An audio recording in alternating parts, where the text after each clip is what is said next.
Let me tell y'all something right now. I ain't gonna sugarcoat this, because life don't come with no frosting. See, too many of y'all out here blocking folks, begging folks, chasing folks, wasting your own destiny trying to hold on to somebody who already let go. Now, I ain't saying don't have a heart. I'm saying don't lose your mind.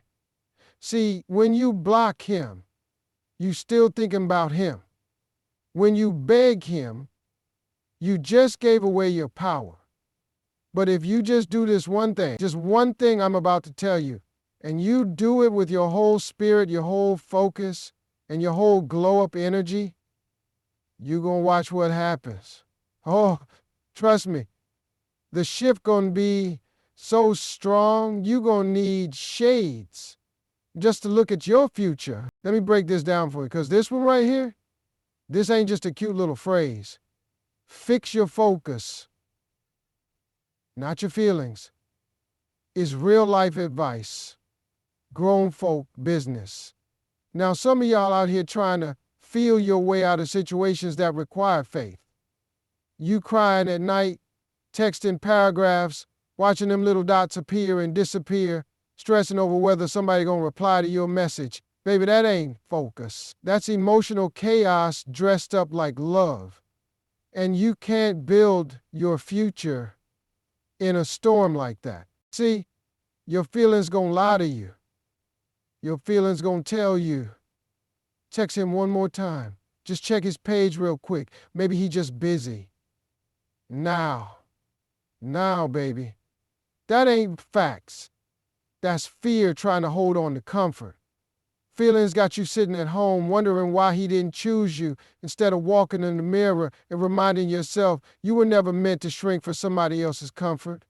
Now listen, your focus, that's your superpower. When you fix your focus, you stop looking back at who hurt you and you start looking forward at what's ahead of you. And let me tell you something. God don't bless confusion. God don't drop no miracles off at the door of desperation. He show up where clarity lives, where growth lives. And growth only happens when you shift that energy from feelings to focus. See, feelings got you waiting. Focus got you working. Feelings got you scrolling through his new girl's page, thinking what she got that you don't. Focus got you in the gym, at the salon, in that business meeting, building something he gonna wish he never fumbled. When you focus, baby, you don't even hear the noise no more. You too busy living your prayer list out loud. But see, the problem is, y'all keep trying to process hurt with the same heart that got wounded. And that's like trying to clean your glasses with dirty hands. He's just smearing it all over the place. You need a shift. A mental, spiritual, emotional shift. That's what focus brings. Focus, don't ask why me.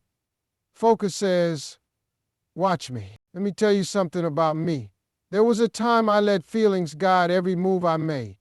I was out here hurt, confused, begging folks to see my worth. But one day I had to look in the mirror and say, Steve, if you keep living like your emotions run the show, you're going to keep missing every door God trying to open for you. Doors don't open for confusion. They open for confidence. They open for clarity. They open for people who got the nerve to say, I'm not going to cry over who walked away. I'm going to clap for who's still coming. Now I know it ain't easy. That pain, that stuff is real. I ain't here to dismiss nobody's tears. But what I am telling you is this. You can cry and still be focused. You can grieve and still grind. You can feel it, but don't stay there. Don't live there. That ain't your permanent address. You visit pain, but you build in purpose. Feelings say, I'm not enough. Focus says, I'm just getting started. Feelings make you think that person completed you. Focus reminds you that you were whole before they showed up. Feelings have you stuck in the chapter. Focus helps you turn the page. Some of y'all stuck in a season God already closed the book on. But you won't know that because you're still reading it with tears in your eyes, hoping for a different ending. Nah, the ending already happened. Let it happen. Now, fix your focus and write your next beginning. And let me say this to the ladies especially, because I know how it goes. You gave him the best of you, your heart, your time, your loyalty, and he still chose somebody else. That'll crush your feelings. But that don't touch your value. That don't shake your identity. You still got it. You still her. You still worthy. He just couldn't see it. And that's his blindness, not your blemish. Stop taking rejection personal when it's actually redirection. You ain't losing, you're learning. You're leveling up. And brothers, I ain't leaving y'all out either. Some of y'all caught up in heartbreak, wondering why she ain't respect your grind, your vision, your loyalty. Listen, every queen ain't ready for a king. Sometimes rejection is protection. You were meant to build empires, not babysit emotions. Fix your focus, brother. She left, that's cool. God gonna send you someone who speaks your language, not your wound. Feelings will fool you every time. They up and down, back and forth, hot and cold. But focus, that's steady. That's discipline. That's where miracles live. You start walking different, talking different. You stop posting subliminals and start posting purpose. You stop chasing closure and start taking territory. You fix your focus, your feelings will catch up. Because when you focused, your confidence come back, your glow come back, your peace come back. People who used to ignore you, gonna start watching you. But now it's too late. You ain't even checking for them no more. You too busy living, too busy winning, too busy manifesting every blessing God had with your name on it. Don't let your feelings decide your future. Don't let a moment of pain make you forget your power. Let that man go. Let that woman walk. Let that silence speak.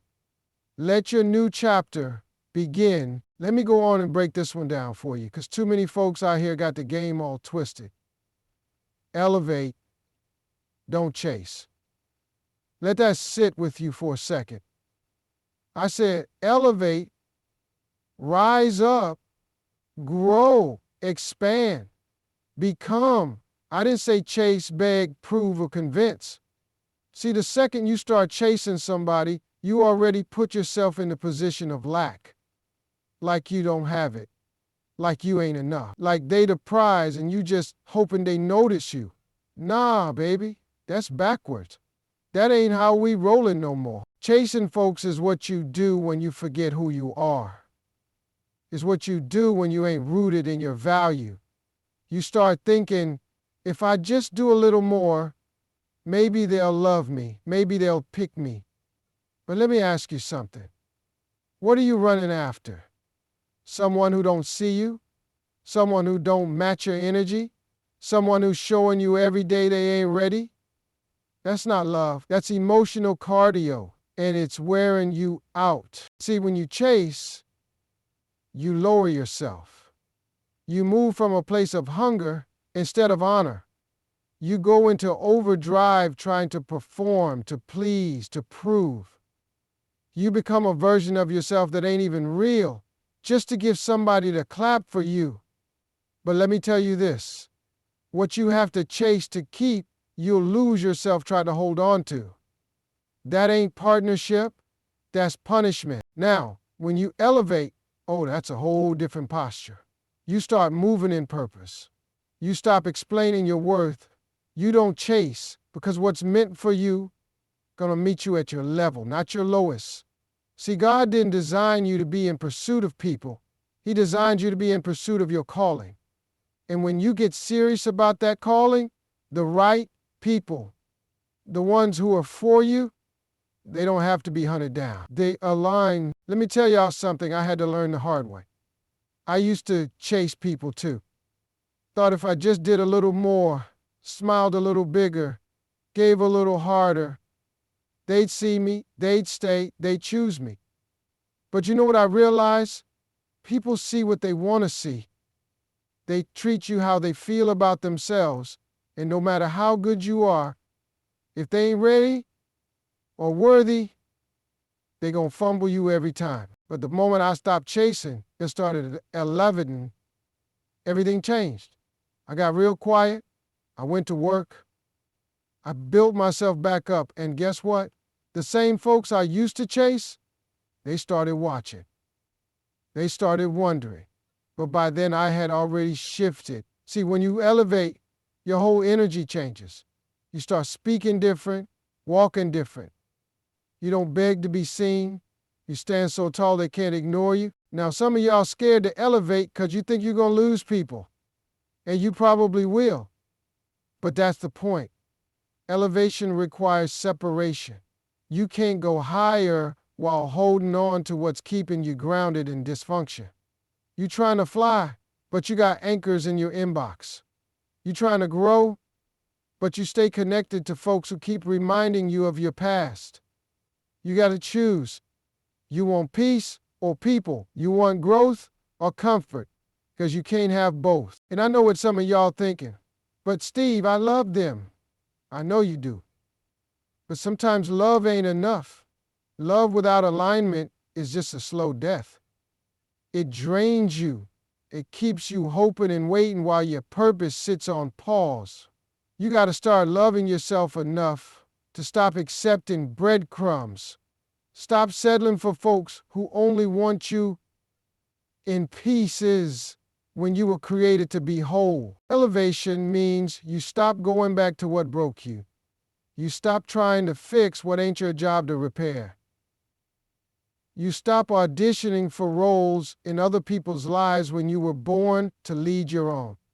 You stop explaining yourself to folks who ain't even listening. You stop asking, why didn't they stay, and start saying, thank God they left. When you chase, you get exhausted. When you elevate, you get empowered. You start putting all that time and energy back into you. You start pouring into your own cup instead of trying to refill theirs every 5 minutes. You start protecting your peace like it's sacred, because it is. You stop responding to every message, every vibe, every temptation dressed up in a memory. You stop going back to familiar pain just because it feels like home. Elevation is lonely at first, I won't lie to you. You're going to have nights where you wonder if you made the right choice. You're going to miss them. You're going to second guess yourself. But then, one day, you wake up and realize you ain't drained no more. You ain't waiting for closure. You ain't stalking pages. You ain't hopping they get it. You get you. And that clarity, that peace, that glow, that's the reward for elevation. And let me say this, elevation don't always look loud. It ain't always flashy. Sometimes it's just you going to therapy, going back to school, praying a little more, moving in silence, blocking that number, declining that invite, choosing a walk instead of an argument. All of that is elevation. All of that is you saying, I'm done chasing. I'm building now. You ain't got time to chase folks who ain't even running in your direction. You got too much vision to be looking back. You got too much purpose to be stuck in pursuit of people who don't see you. The right one's gonna catch you on the climb. The wrong ones, let them get dizzy trying to keep up. You just keep rising. Oh, precious one, let me tell you something that I know deep in my spirit, something I've seen over and over again in the lives of those who are yearning, reaching, grasping for something more. Silence is strategy. Yes, yes, hear me now. Not silence out of bitterness, not silence born from pride or fear, but the holy kind of silence.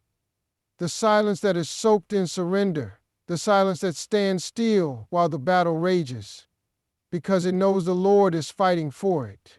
There is a divine wisdom, a heavenly hush. It comes when the child of God chooses silence in place of striving. I have seen it. I have felt it. I have lived it. Sometimes we want to speak so badly, don't we? We want to defend ourselves, explain ourselves, fight back, cry out, scream. Why did you leave me? Why did you choose me? Can't you see my heart? Oh, how we want to be heard. But the Holy Spirit whispers gently, be still. That stillness is not weakness. No, it is strategy. It is the sound of trust. Many people believe silence is doing nothing, but oh child, silence is not the absence of power. It is the placement of it. It is saying, Lord, I trust you enough to keep my mouth closed. I've walked through seasons where I had no words left, where all I could do was cry in the night and lift my eyes to heaven. And in those quiet moments, the Spirit of God ministered to me more deeply than words ever could. The silence became my sanctuary. It became my shield. It became my strategy. You see, there are times when you must refuse to beg, refuse to block, refuse to perform or pursue. There are times when you must simply step back, step away, and let heaven do what only heaven can do. The silence becomes the space where God speaks on your behalf. Oh, how many miracles are missed because we interrupt them with noise. We try to fix things in the flesh. We try to manage hearts and manipulate moments. But our Redeemer says, let me do it, you be still. And there is something else I want to tell you. Silence will reveal what noise conceals. When you go silent, the truth rises to the surface. People will show you who they are when you stop feeding their egos, stop filling the space with explanations. When your voice withdraws, their intentions are exposed. The one who loves you will notice your silence. The one who only used you will forget it. And that silence, my precious friend, is your revelation. That is your answer. But don't confuse this silence with running away. No, no, no. This silence is a presence. It's a decision to abide in the Spirit rather than react in the flesh. It's a quiet strength that says, I don't have to prove my value. I don't have to chase after confusion. I don't have to speak to be seen. My silence will speak for me. Oh, how powerful is the one who knows when to say nothing. How mighty is the one who walks away from drama. Not in defeat, but in discernment. I have seen the glory of God fall on hearts that waited in silence. I have seen relationships resurrected, not by pleading or chasing, but by silence and prayer. I have seen women weep at the altar, saying nothing, only lifting their hands. And the Lord brought healing, reconciliation, miracles into their lives. Not because they spoke, but because they surrendered. You see, when you stop talking, you start listening. And when you listen, the voice of God grows louder than the voice of rejection. There's a kind of silence that shifts atmospheres. A silence that prays instead of posts. A silence that intercedes instead of interferes. A silence that doesn't curse the one who left, but blesses them in secret and walks in peace. You don't need to tell the world what they did to you. You don't need to expose them, embarrass them, or convince them. Your silence is strategy. Your peace is proof. Your stillness is power. I remember once a woman came to me after a service. Tears were flowing down her face. Her heart had been broken in so many places. She didn't even know where to begin. She had tried everything, texting, calling, crying, begging, trying to make him see, trying to make him stay. And I looked at her and I said, now it is time to stop speaking to man and start speaking to God. And I watched as her silence became her strength. I watched as God did what she could not do with all her words.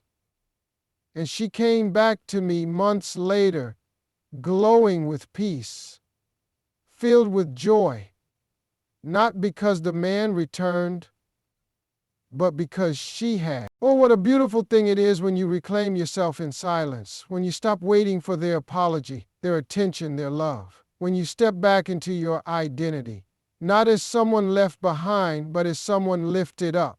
And the silence becomes your sacred place. It becomes the place where God says, you are mine, you are chosen, you are not forgotten. When you stop trying to explain your worth, He begins to reveal it. When you stop chasing, He starts drawing. Question 1.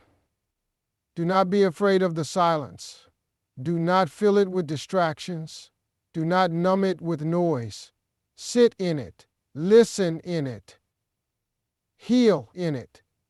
And you will see it is in that very silence that God begins to move. It is there He restores. It is there He answers. It is there He prepares a table for you in the presence of those who thought you were done. Let your quiet be your confidence. Let your stillness be your strength. Let your silence be your strategy. Oh, my beloved, if only you knew what heaven has planned for those who choose purpose over pettiness. If only your spirit could catch a glimpse, even for a moment, of what is waiting on the other side of your obedience, your healing, your surrender. I tell you, God cannot and will not bless a heart entangled in smallness. He cannot breathe His glory into a vessel filled with spite and bitterness. There must be a release, a sacred letting go, if you are to rise into the fullness of your destiny. The pettiness of how tempting it is. When you've been rejected, when your name has been thrown around like it was nothing, when your love has been overlooked, used, or even mocked, there's something inside that wants to rise and respond. You want to clap back. You want to match energy. You want to prove you're not the one to be taken lightly. But I am telling you, not from pride, but from pain and from the deep workings of the Holy Spirit. Pettiness is the enemy of purpose. It will rob you. It will steal your time, your anointing, your peace, and it will keep you trapped in battles that have nothing to do with your calling. I have watched women, strong, beautiful, gifted women, lose years of their lives to drama and revenge. I have seen men of God delay their assignment because they couldn't let go of offense. I've wept with souls that were so consumed with getting even, they never got ahead. But then, oh yes, then I've seen the miracles. I've seen what happens when someone says, no more. I choose purpose. I choose peace. I choose God's will over my will, God's voice over my ego. And when that moment comes, the heavens open. The shift begins. You see, precious one, choosing purpose is not passive. It is the most powerful decision you will ever make. It is saying, I know what they did. I remember every word, but I will not let it define me. Purpose says, I don't have to be understood to be obedient. I don't have to be liked to be chosen. I don't have to be clapped for to be anointed. Oh, how freeing that is. How liberating it is to step out of the noise and into the divine. Pettiness says, I'll show them. Purpose says, let Him show them through me. Pettiness wants the last word. Purpose wants the lasting impact. Pettiness is loud and short-lived. Purpose is quiet and eternal. One burns bridges, the other builds altars. One drains your spirit, the other fills it. And let me tell you something deep, something sacred. You were not created for petty battles. You are not made for social media wars, for subtweets and silent treatment. You were made for greatness. You were made for glory. You were made to reflect the beauty and the power of the Most High God. There is a dignity that comes with divine assignment. There is a grace that rests on those who refuse to stoop, not because they are weak, but because they are called. And when you walk in that kind of posture, heaven backs you. Favor finds you. Doors open that no man can shut. And even your enemies must acknowledge, surely, the hand of the Lord is upon them. Oh yes, I've seen it. I've lived it. Remember a time when I was wronged, deeply and publicly. I wanted to explain, to correct, to defend myself. But the Spirit whispered to me, do not speak. Choose purpose. And I wept. I wanted to fight. I wanted to be heard, but I obeyed. And what happened next was nothing short of divine. God raised me up. He lifted my head. He vindicated me in ways my words never could. That is the God we serve. He is not a God of petty revenge. He is a God of holy recompense. Some of you are standing at a crossroads right now. You can choose the path of petty retaliation, or you can step into your higher calling. You can chase closure, or you can chase Christ. You can seek validation from those who hurt you, or you can be affirmed by the one who made you. And hear me clearly. Your destiny is too big, too holy, too precious to waste on temporary emotions. What God has for you is not found in argument. It's found in altars. It's not birthed in revenge. It's birthed in surrender. When you choose purpose, you walk differently. You speak differently. You don't just react, you respond with wisdom. You don't need to block, to beg, to belittle. You don't need to prove anything to anyone. Your life becomes the proof. Your fruit becomes your reply. And even those who left you, who lied on you, who doubted you, they'll see it. They will see the goodness of the Lord on your life. And they will know, not because you said a word, but because you chose purpose. I want you to know, you're not weak for walking away. You're not weak for choosing peace. You're not soft for refusing to play the games. That's strength. That's maturity. That's the kind of posture the Lord blesses. He elevates the humble. He lifts the surrendered.